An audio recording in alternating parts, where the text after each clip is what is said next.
오늘 스바냐서 1장 같이 읽겠습니다. 1절로부터 18절까지입니다. 시작. 아몬의 아들 유다 왕 요시아의 시대에 스바냐에게 임한 여호와의 말씀이라. 스바냐는 히스기야의 현손이요 아마랴의 증손이요 그달의 손자요 구시의 아들이었더라. 여호와께서 이르시되 내가 땅 위에서 모든 것을 진멸하리라. 내가 사람과 짐승을 진멸하고 공중의 새와 바다의 고기와 거치게 하는 것과 악인들을 아울러 진멸할 것이라. 내가 사람을 땅 위에서 멸절하리라. 나 여호와의 말이니라.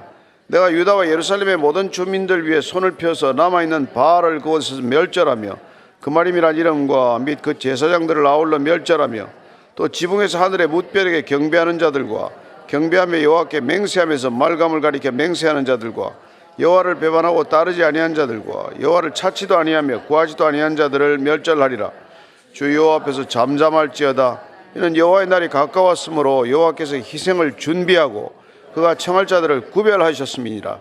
여호와의 희생의 날에 내가 방백들과 왕자들과 이방인의 옷을 입은 자들을 벌할 것이며 그날의 문턱을 뛰어넘어서 포악과 거짓을 자기 주인의 집에 채운 자들을 내가 벌하리라. 나 여호와가 말하노라. 그날의 어문에서는 부르짖는 소리가 제2구역에서는 울음소리가 작은 산들에서는 무너지는 소리가 일어나리라. 막데스 주민들아 너희는 슬피 울라. 가나안 백성이 다 패망하고 언을 거래하는 자들이 끊어졌습니다. 그때 내가 예루살렘에서 찌꺼기같이 가라앉아서 마음속에 스스로 이르기를 여호와께서는 복도 내리지 아니하시며 화도 내리지 아니하시리라 하는 자를 등불로 두루 찾아 벌하리니 그들의 재물이 노략되며 그들의 집이 황폐할 것이라. 그들이 집을 건축하나 거기에 살지 못하며 포도원을 가꾸나 그 포도주를 마시지 못하리라. 여호와의 큰 날이 가깝도다. 가깝고도 빠르도다. 여호와의 날의 소리로다. 용사가 거기서 심히 슬피 우는도다. 그날은 분노의 날이요 환난과 고통의 날이요 황폐와 패망의 날이요 캄캄하고 어두운 날이요 구름과 흑암의 날이요 나팔을 불어 경고하며 견고한 성읍들을 치며 높은 망대를 치는 날이로다. 내가 사람들에게 고난을 내려 맹인같이 행하게 하리니 이는 그들이 나 여호와께 범죄하였음이라. 또 그들의 피는 쏟아져서 티끌같이 되며 그들의 살은 분토같이 될지라. 그들의 은과 금이 여호와의 분노의 날에 너희 그들을 건지지 못할 것이며 이 온 땅이 여호와의 질투의 불에 삼켜지리니 이는 여호와가 이 땅 모든 주민을 멸절하되 놀랍게 멸절할 것임이라. 아멘. 스바냐는 요시야 왕 때 활동했던 인물이죠. 그는 므낫세 왕, 유다 역사에서 가장 악한 왕으로 알려져 있는 그 왕이 또 지나가고 어릴 때 자랄 때 그걸 보면서 자란 것이죠. 그냥 그 우상 숭배가 극심하던 시대에 그는 아마 성장기를 보내고 요시야 왕 때 선지자로서 활동하게 됩니다. 그는 히스기야 왕의 현손으로 되어 있어요. 왕족이었던 출신의 선지자입니다. 1절입니다. 시작. 아몬의 아들 유다 왕 요시야 시대에 스바냐에게 임한 여호와의 말씀이라. 스바냐는 히스기야의 손존이요 아말의 증손이요 그달의 손자요 구시의 아들이었더라. 이렇게 대를 거슬러 가서 위에서부터 아주 밝히는 경우는 드문 경우죠. 유일하게 이게 히스기야의 그러니까 사대손 손자의 손자 되는 것이죠. 아마랴 정손 그달의 손자 구시의 아들이었더라. 이렇게 족보를 바쳤는데 중요한 건 히스기야의 왕족의 왕의 이스라엘 역사의 가장 개혁적인 왕이었던 그 왕의 후손이었다는 것입니다. 그게 지금 그 스바냐 이름은 여호와께서 숨기셨다는 뜻이에요. 여호와께서 숨기신 사람이라는 뜻인데 그 이름에 달리 여호와의 말씀이 임함으로써 그는 드러나는 사람이 되고 맙니다. 어쩌면 어릴 때 숨겨놨다가 그걸 이렇게 드러내서 쓰시는 것이죠. 여호와의 말씀이 임했다. 이 얘기는 우리가 표현을 들을 때 이렇게 이해해야 합니다. 하나님께서 그에게 현존하는 실상이 되셨다. 그분이 말씀을 통해서 그분을 계시하셨다는 것 아닙니까? 하나님의 말씀이 내게 임했다. 그러면은 하나님께서 눈에 보이지 않는 그 하나님이 우리의 말씀을 통해서 우리 안에서 현존하는 하나님으로 드러나셨다 이런 뜻이란 말이에요. 이게 지금 스바냐에게 그 말씀이 임했는데 오늘 읽기가 거북할 만큼 힘든 말씀들이에요. 심판에 관한 얘기죠. 얼마나 그 당시 상황이 정말 이렇게 타락하고 부패했는지는 뭐 우리가 예언서들을 읽어보면 알 수 있는 얘기들 아닙니까? 그는 뭐 나훔이라든지 하박국이라든지 이런 선지자들하고 같이 동시대 활동했던 사람이긴 하지만 정말 그 시대는 우리가 지금 생각하는 시대하고는 비교할 수 없이 더 문제가 심각했어요. 왜냐하면 인신 제사를 드리던 때니까, 어린아이를 제물로 바쳐서 제사를 드리던 그런 시대란 말이에요. 그거 못하게 하느라고 이스라엘 백성들을 출애굽시켜가지고 가나안 땅에 넣어서 그거 쫓아내라고 그랬는데 이스라엘 백성들이 그걸 또 따라서 하니 그게 얼마나 기가 막힌 일입니까? 해서 안 될 일만 골라 하는 애들 같이 그렇게 된 거죠. 2절 3절입니다. 시작. 여호와께서 이르시되 내가 땅 위에서 모든 것을 진멸하리라. 내가 사람과 짐승을 진멸하고 공중의 새와 바다의 고기와 거치게 하는 것과 악인들을 아울러 진멸할 것이라. 내가 사람을 땅 위에서 멸절하리라. 나 여호와의 말이니라. 모든 것을 진멸하리라. 호흡하는 것 이런 걸 다 진멸하겠다. 여러분, 이 진멸한다는 말을 들으면 뭐가 생각이 납니까? 모든 것을 진멸하겠다면 우리 창세기 6장에 당연히 노아의 홍수 심판이 기억나지 않습니까? 소돔과 고모라의 심판이 기억나지 않습니까?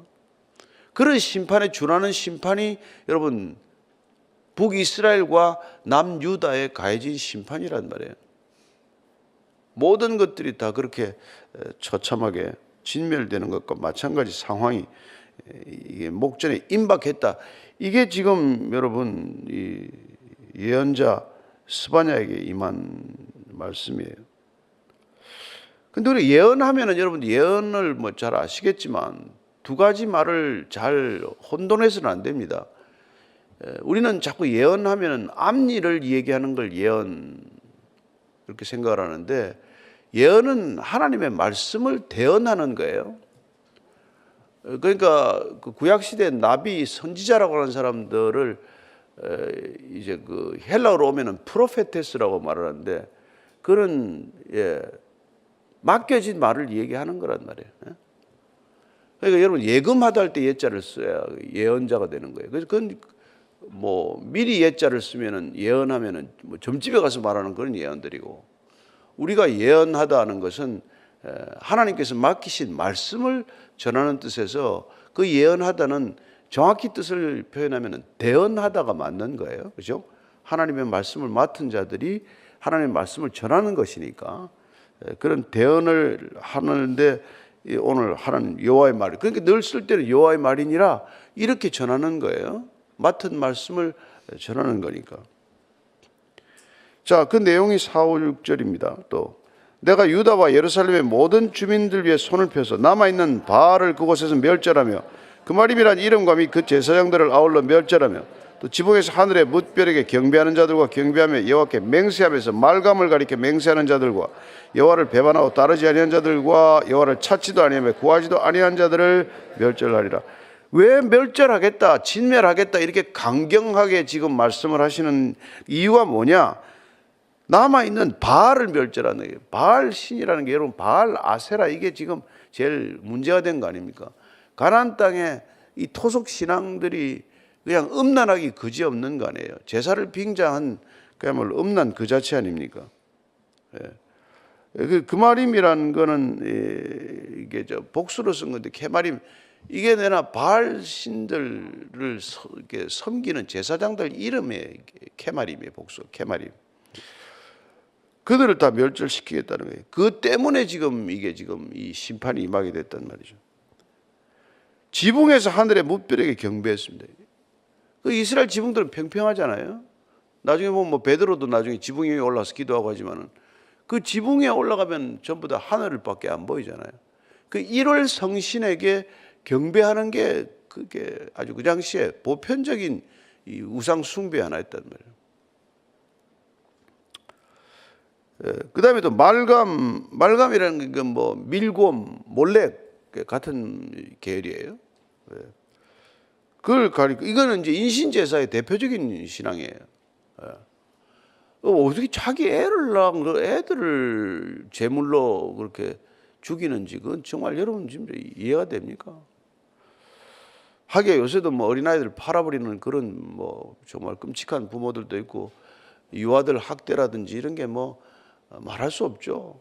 뭐 소아성애자들에 의해서 또 어비스 당한다든지 애들을 그냥 그렇게 팔아버리고 하는 일들이 뭐 지금도 수없이 일어나고 있습니다.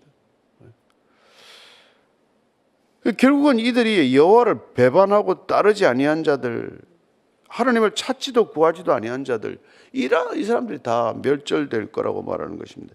역대하 33장 3절을 보면은 이렇게 되어 있습니다. 이들이 므낫세 때 일어났던 일이에요. 그의 아버지 히스기야가 헐어버린 산당을 다시 세우며 바알들을 위하여 제단을 쌓으며 아세라 목상을 만들며 하늘의 모든 일월 성신을 경배하며 섬기며, 또 7절 한 절 되어 있습니다. 시작. 또 자기가 만든 아로새긴 목상을 하나님의 전에 세웠더라. 옛적에 하나님이 이 성전에 대하여 다윗과 그의 아들 솔로몬에게 이르시기를, 내가 이스라엘 모든 지파 중에서 택한 이 성전과 예루살렘에 내 이름을 영원히 둘지라. 하나님의 이름을 두기 위해 세운 성전에다가 목상, 아세라 목상 이런 걸 갖다가 가지고 들어온 거예요. 우리가 보는 전형적인 혼합신앙이죠. 여러분, 여기서 지금 누가 점치면 되겠습니까? 와가지고 그런 거나 마찬가지란 말이에요. 여기다가 지금 무슨 뭐 돌이나 나무로 석상을 세워놓고 이게 뭐 이게 목상을 세워놓고 여기서 절을 하고 앉았으면 이게 말이 됩니까 도대체? 그런 일들이 예루살렘 성전에서 일어났던 일이라고 실제로. 예레미야서 7장 9절 10절 한번 읽겠습니다. 예레미야 7장 9절 10절입니다. 시작. 너희가 또 도둑질하며 살인하며 간음하며 거짓 맹세하며 바알에게 분향하며 너희가 알지 못하는 다른 신들을 따르면서 내 이름으로 일컬음을 받는 이 집에 들어와서 내 앞에 서서 말하기를 우리가 구원을 얻었나이다 하느냐. 이는 모든 가정한 일을 행하려 함이로다. 이런 우상 숭배뿐만이 아니라 이렇게 십계명을 어기는 일을 밥 먹듯이 하고는 들어와서 성전에 와서는 우리가 구원을 얻었습니다. 그러니까 뭐 해서 안 될 일들을 하고는 나는 그리스도인이라 그 말하는 사람들이 있다면 마찬가지 아닙니까? 성경에 손을 얹고 뭐 나는 위정하지 않겠다 그러고는 위정하는 그리스도인들이 없나? 온갖 못된 짓은 다 하고 세상 사람들이 하는 짓은 다 하면서 교회만 일주일에 한 번씩 왔다 갔다 하면 그리스도인이다, 나는 구원을 얻었다, 그렇게 말하는 자들이 다 마찬가지라는 거예요. 그 지금 이들부터 심판을 하겠다는 거예요. 지금 이들이 심판하겠다는 겁니다. 가나안 백성들을 지금 심판한다는 게 아니라 가나안 백성들을 심판하겠다고 보낸 이스라엘 백성들이 가나안 백성을 닮아버렸으니 이스라엘 백성을 지금 심판하겠다. 지금 남유다에 관한 심판의 얘기 아닙니까? 그래서 여러분, 심판이 어디서부터 임하는지를 순서를 잘 봐야 돼요. 에스겔서 9장 6절입니다. 시작. 늙은 자와 젊은 자와 처녀와 어린이와 여자를 다 죽이되 이마에 표 있는 자에게는 가까이 하지 말라. 내 성소에서 시작할지니라 하심에 그들이 성전 앞에 있는 늙은 자들로부터 시작하더라. 성소에서부터 심판이 시작된다. 믿는 자들로부터 심판이 시작된다. 교회부터 심판이 시작된다, 이 말 아닙니까? 또 교회도 앞에서 그 보면 늙은 사람들부터 시작이 된대. 교회에 있는 늙은이들이요, 저를 비롯해서 이게 제일 먼저 심판받는 자들이라는 말이에요. 책임이 제일 크다는 거란 말이에요. 여러분, 후대 신앙은 선대의 책임 아닙니까? 애들을 이 지경으로 만들어 놓고 우리끼리 조사원이 매일 예배 드리면 사실 뭐 합니까? 애들은 밤거리를 헤매고 있는데 우리끼리 뭐 새벽 예배 한다고 이러고 앉아있으면 이게 뭐 하냔 말이에요. 이게 의미 없다는 게 아니라 우리의 신앙생활 전체 현 주소가 여기 있는 게 아니라 이 세상에 있단 말이에요. 하나님이 세상을 보고 있는 거란 말이에요. 그래서 올 한 해 동안 여러분들이 어린이를 누구를 하나 데리고 교회 왔으면 누구를 전도했습니까? 우리끼리 예배하는 게 그렇게 중요해가지고 누구한테 복음을 전하신냐 이 말이에요. 죽어가는 사람을 살린 사람이 있습니까? 요새 제일 전도하는 거는 알고리즘이요, 여러분들이 아니고. 그저 뭐 유튜브 보다 얻어 걸려가지고 온 사람들이 뭐 설교 1000편, 2000편을 보고 세례보로 찾아오더라고. 아무도 복음을 안 전했대, 자기한테. 유튜브 보다가 하여튼 내가 세례 받아야 되겠다. 그렇게 찾아오는 지금 교인들이 우리 한 달에 한두 명씩이에요. 사람이 전도 안 하니까. 전도하는 건 전부 이단이요. 이단만 전도. 이단은 전도가 아니지. 여기서 끌고 나가서 전부 다 데리고 나가는 거죠. 그 우리가 지금 뭐 스바냐서 이게 지금 BC 600년 BC 쪽이죠 전 얘기인데 그걸 지금 읽어 뭐 하겠어요? 그때나 지금이나 심판이 어떻게 임하는지를 지금 우리가 보고 깨어 있자는 거란 말이에요. 졸고 있는 게 문제 아니에요. 아니란 게 문제 아니에요. 여기가 조사오니 초막 셋이나 지읍시다. 이렇게 안일하게 살아도 되냐 이 말이죠 우리가.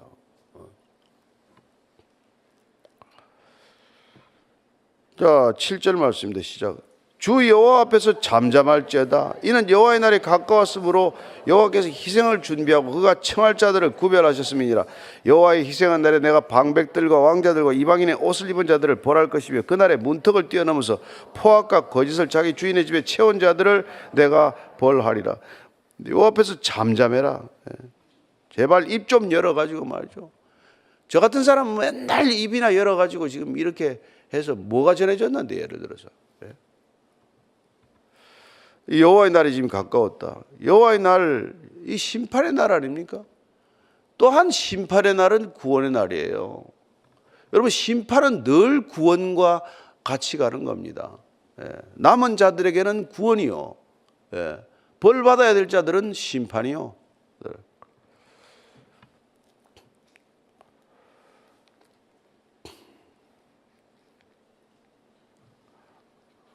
아모스서 한번 다시 아모스 찾아보세요. 5장 14절 15절입니다.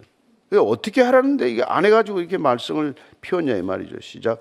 너희는 살려면 선을 구하고 악을 구하지 말지어다.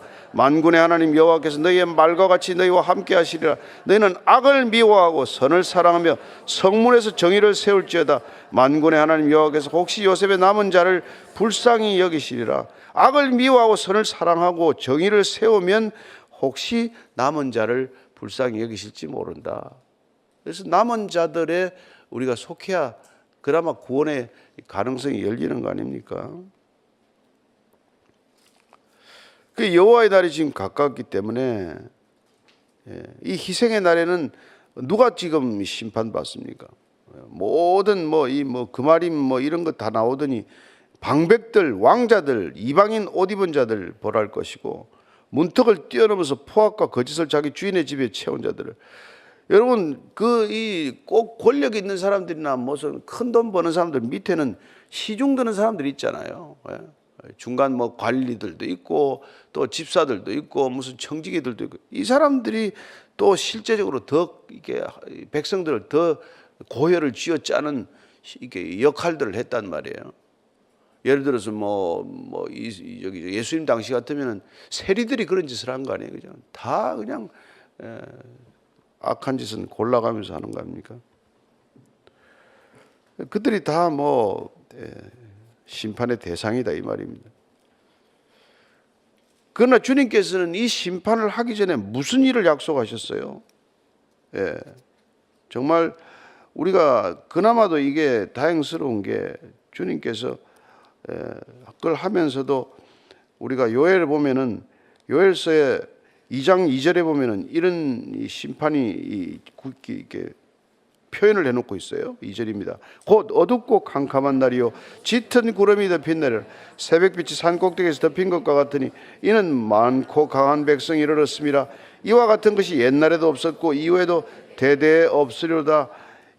아무 빛이 지금 안 보이는 그런 상황이 된다는 거예요. 그리고는 많고 강한 백성, 이게 심판의 도구로 내려온다는 거예요.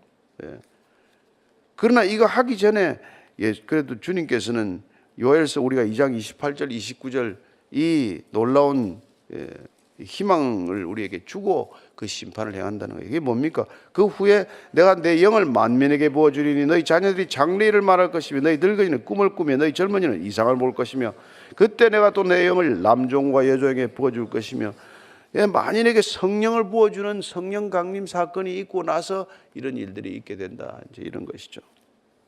그래서 우리가 마가의 다락방에 임했던 성령 강림 사건 이후에 주님께서 내 있을 때 그걸 오는 것이 볼 날이 있을 것이다 그랬는데 지금 가신 지가 얼마나 됐는데 지금까지 2000년이 지났는데 지금 안 옵니까? 그런 얘기 이제 하지 말라는 거죠. 그게 베드로서 말씀이란 말이에요. 베드로서 우리가 보면은 몇 장이죠? 3장 베드로후서 3장 8절 9절입니다. 시작. 사랑하는 자들아, 주께는 하루가 천년 같고 천년이 하루 같다는 이 한 가지를 잊지 말라.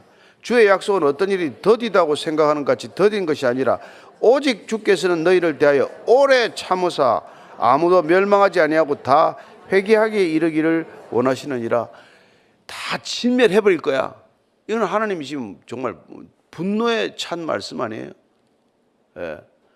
그러나 또 시간을 준단 말이에요. 그래서 예언서들은 보면 한 석 장이 못 가. 한 석 장 동안 열을 한껏 받으셨다가 또 내가 너를 불쌍히 여기라, 또 기회를 주겠다 그러고. 이런 아버지가 없어요. 이런 아버지. 이렇게 뭐 매를 들었다 놨다 매를 들었다 놨다 하는 아버지가 없어요. 그냥 야단 칠 것처럼 했다가 또 야단 안 치고 잠시 또 멈춰. 그게 왜 그러냐, 왜 그러냐. 택한 백성들이 돌아올 때까지 기다리겠다는 거예요. 끝까지 구원의 기회를 놓치지 않고 달아오는 사람들을 맞아 주겠다는 거예요. 그게 무슨 일들이 일어나는지를 또 이제 계속해서 이제 얘기합니다. 나 10절 이해합니다. 시작. 나 여호와가 말하노라. 그날에 어문에서는 부르짖는 소리가, 제2구역에서는 울음소리가, 작은 산들에서는 무너지는 소리가 일어나리라. 이거 어문이라고 나오는데 이거는 이 예루살렘은 보면 말이죠. 한번 가보시면 알겠지만 이 서쪽, 남쪽, 동쪽은 완전히 다 이 계곡들이에요. 거기는 이게 뭐 누가 침범해가지고 어려워요. 침범은 늘 북쪽으로 오는 코스예요. 북쪽은 산악지대로 연결되어 있기 때문에 위로부터 내려오는 거예요. 그래서 지금 어문은 북쪽 문인데 이 어문이라고 부른 이유는 갈릴리에서 생선 잡으면은 어상들이 그 생선 잡아가지고 내려오는 코스가 이게 북쪽에서 내려온단 말이에요. 그런데 들어오는 생선 상인들 들어오는 문이라기 때문에 생선이 통과한다고 어문이라고 되는데 늘 침범한다는 건 어문을 통과한다는 이런 뜻이란 말이에요. 밑으로부터 올라오기는 힘들고, 그 다음에 제2구역은 서쪽에 있는데 여기는 이 은세공업자들이 있던 곳이라고 그래요. 그래서 그 상공인들이 주로 있던 곳이죠. 그러니까 주로 뭡니까? 하나님보다는 재물을 섬기던 사람 아니겠어요? 재물을 섬기고 물질적인 것을 추구하는 사람들은 꼭 바알신이나 아세라신을 섬기지 않았겠어요? 그래서 이 구역부터 이게 문제가 된다. 여기서 울음소리가 터지고 산들이 무너지는 소리가 일어나리라. 가장 타락했던 그곳에서부터 시작이 된대 말이죠. 막데스 주민들, 막데스가 이 주민들아, 너희는 슬피 울라. 가나안 백성이 다 패망하고 언을 거래하는 자들이 끊어졌습니다. 이 막데스 주민들이 내나 제2구역에 있는 이쪽 지역 사람들을 말하는 것이죠. 은세공업자들이 주로 거주하는 지역들이에요. 그때 내가 예루살렘에서 찌꺼기같이 가라앉아서 마음속에 스스로 이르기를 여호와께서는 복도 내리지 아니하시며 화도 내리지 아니하시리라 하는 자를 등불로 두루 찾아 벌하리니 그들의 재물이 노략되며 그들의 집이 황폐할 것이라. 그들이 집을 건축하나 거기에 살지 못하며 포도원을 갖거나 그 포도주를 마시지 못하리라. 그 지금까지 뭐 이렇게 아무리 뭐 쌓고 뭐 하고 뭐 해도 허당이라는 거예요. 허당. 다 헛거라는 거예요. 가끔가다 이게 뭐 우리 왜 뭐 아파트 막 짓는 거 보면 참 겁나지 않습니까? 뭐 몇천 세대씩 들어오잖아요. 뭐 중국은 보니까 뭐 2천만 세대를 지금 뭐 짓다 말았다는데 그렇게 짓다가 뭐 못 짓는 것도 있지만은 살고 있는 것도 두려워요, 사실은. 한번 땅 한번 흔들리면 한번 생각을 해보세요. 끔찍하지 않습니까? 그 LA 그 지진 났을 때 우리 그 뭐 누가 쓴 글을 보니까 그 전날 밤에 뭐 새 크리스탈 집기를 완전히 다 몇만 불 주고 사가지고 큰 파티를 하고 집에 갔는데 돌아가고 났는데 그냥 그날 밤에 다 그 샀던 크리스탈 집기가 다 깨졌다는 거예요. 다 깨졌다는. 하룻밤새 그 많은 그릇들이 뭐 한번이라도 마셨다니까 뭐 그렇긴 한 텐데. 이 BC 586년에 지금 들어온다. 그러니까 스바냐가 예언하고 나서 50년 뒤에 이 일이 일어난다. 실제로 일어나니라. 그 50년 동안은 뭐 별일 없는데 뭐 어때 뭐 지금 뭐 무슨 전쟁이나 이런 거나 꼭 마찬가지예요. 14절 16절까지입니다. 시작. 여호와의 큰 날이 가깝도다. 가깝고도 빠르도다. 여호와의 날의 소리로다. 용사가 거기서 심히 슬피우는도다. 그 날엔 분노의 날이요 환난과 고통의 날이요 황폐와 패망의 날이요 캄캄하고 어두운 날이요 구름과 흑암의 날이요 나팔을 불어 경고하며 견고한 성읍들을 치며 높은 망대를 치는 날이로다. 이게 뭐 전쟁이 벌어지면 이런 뭐 어마어마한 일들이 일어나는 것이죠. 상상할 수 없는 그런 놀라운 일들이 일어나지 않습니까? 그러니까 우리가 그런 것들을 잘 경계하라. 이게 어떻게 하든지 그게 이제 뭐 하라는 것이죠. 그런데 이런 얘기를 들어도 그때도 뭐 아무 감각이 없었고 지금도 무슨 그런 감각이 있겠어요. 예레미야 7장 34절에 보면 그때 내가 유다 성읍들과 예루살렘 거리에 기뻐하는 소리, 즐거워하는 소리, 신랑의 소리, 신부의 소리가 끊어지게 하리니 땅이 황폐하리라. 이런 것들 다 예레미야도 이렇게 예언하고 있는 것이죠.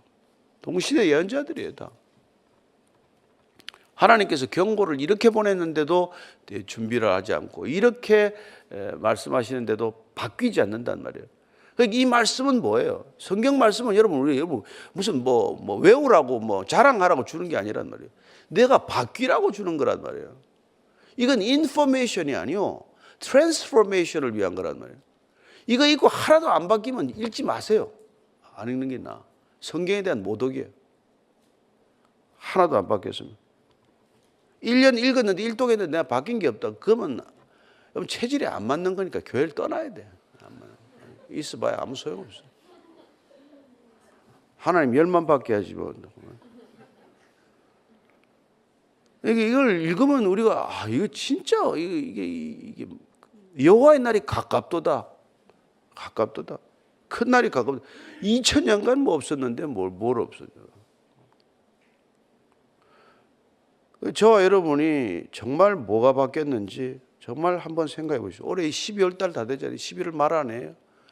11월 말에 스바냐서 이걸 우리가 읽고 12월 달에 다시 한번 한 달 동안 2023년에 이 교회는 뭐가 변했고 저와 여러분들은 뭐가 변했는지. 세상은 안 변해요. 이때나 지금이나 변합니까? 음란한 게 변합니까? 무슨 뭐 거짓하는 게 변합니까? 그러니까 믿는 사람들이 안 변해야 이 세상에 희망이 있는 거란 말이에요. 하나님께서 부른 사람들이 안 변, 이게 부르심에 합당한 삶으로 안 변해야 되는데 그들이 세상처럼 변하는 게 심판이 오는 이유란 말이에요. 하나님이 심판 안 하려고 우리를 세우셨는데 우리를 부른 사람들이 세상처럼 닮아가면 심판은 피할 수 없는 일이 되고 만다 이 말이에요. 세상을 늘 나무라는 게 아니에요. 심판은 교회부터 당한단 말이에요. 지금 교회가 심판 당하는 중 아닙니까 지금? 어떤 교회가 지금 뭐 심판의 대상에 지금 제외될 교회가 어디 있겠어요? 17절 18절 읽고 정리합니다. 내가 사람들의 고난을 내려 맹인같이 행하게 하리니 이는 그들이 나 여호와께 범죄하였습니다. 또 그들의 피는 쏟아져서 티끌같이 되며 그들의 살은 분토같이 될지라. 그들의 은과 금이 여호와의 분노의 날에 너희 그들을 건지지 못할 것이며 이 온 땅이 여호와의 질투의 불에 삼켜지리니 이는 여호와가 이 땅 모든 주민을 멸절하되 놀랍게 멸절할 것이다. 은과 금을 찾아서 살아가는 사람들 무슨 소용이 있냐는 것이죠. 은과 금. 여러분 우리가 사도행전에 은과 금은 없어도 내가 내게 있는 것으로 주노니 나사렛 예수 그리스도의 이름으로 일어나 걸어라. 그게 교회 시작 아닙니까? 교회는 은과 금으로 시작된 게 아니잖아요. 은과 금은 없지만 나사렛 예수 이름이 충분합니다. 그런데 교회는 지금 은과 금이 많아져서 세상보다 더 타락한 곳이 되고 있으면 무슨 소용이 있냐 이 말이에요. 허당이죠. 우리는 없는 게 없다, 가진 게 없다, 모든 게 다 가졌다. 정작 예수님은 안 계신데. 교황이 그렇게 자랑했을 때 토마스 아퀴나스가 말한 그 이 말이에요. 교회는 지금 은과 금은 있죠. 나사렛 예수 이름이 없어서 문제지. 그렇게 얘기한 거랑 마찬가지죠. 오늘 우리가 스바냐가 시작되면서 다시 한번 이 시대가 어떤 시대인지를 우리가 똑똑하게 알고 은과 금을 구하는 시대에 우리는 나사렛 예수 이름으로 충분하다고 살아가는 게 얼마나 제정신 없는 사람들로 비칠 것인지를 각오하고 사시게 되길 바랍니다. 오늘은 이 안일함을 추구할 때가 아니라는 거예요. 여러분들이 몸이 편하면 지금 큰일 난 거예요. 여러분들 마음이 편하면 큰일 난 거란 말이에요 지금. 그러니까 이 시대를 향해서 부르짖어 기도하는 저와 여러분 되기를 축복합니다. 같이 기도할 때 하나님, 그냥 불쌍히 여겨달라는 기도가 절로 나오지 않습니까? 하나님 아버지, 정말 이 시대가 어느 때보다도 잘 먹고 잘 삽니다. 얼마나 호화롭게 입는지 모릅니다. 얼마나 많은 것을 먹고 얼마나 많은 맛집을 소개하고 얼마나 많은 것을 먹고 사는지 모릅니다. 그러나 이 가운데서도 여전히 주님을 향하여 부르짖는 남은 자들이 있는 줄로 믿습니다. 하나님, 그 남은 7,000명에 저희들이 속하기를 원합니다. 하나님, 바알에게 무릎 꿇지 않고 아세라 목상에 절하지 않고 은과 금을 자랑하지 않는 자들에 속하기를 원하오니 하나님 아버지, 아무것도 없어도 나사렛 예수 그리스도 이름이면 족합니다. 나사렛 예수 그리스도의 이름으로 이 세상을 향하여 일어나라 명할 수 있는 우리 모두가 되게 하여 주옵소서. 이제는 십자가에서 나사렛 예수 이름으로 일어나 걸으라고 명령하시기 위하여 십자가에 달리신 우리 구주 예수 그리스도의 은혜와 아버지의 사랑과 성령의 인도하심이 오늘도 다시 한번 일어나 빛을 발하기를 원하는, 정말 녹아내리는 소금 되기를 원하는 이 자리에 고개 숙인 참된 그리스도인들 위해 지금부터 영원까지 함께 하시기를 간절히 축원하옵나이다. 아멘.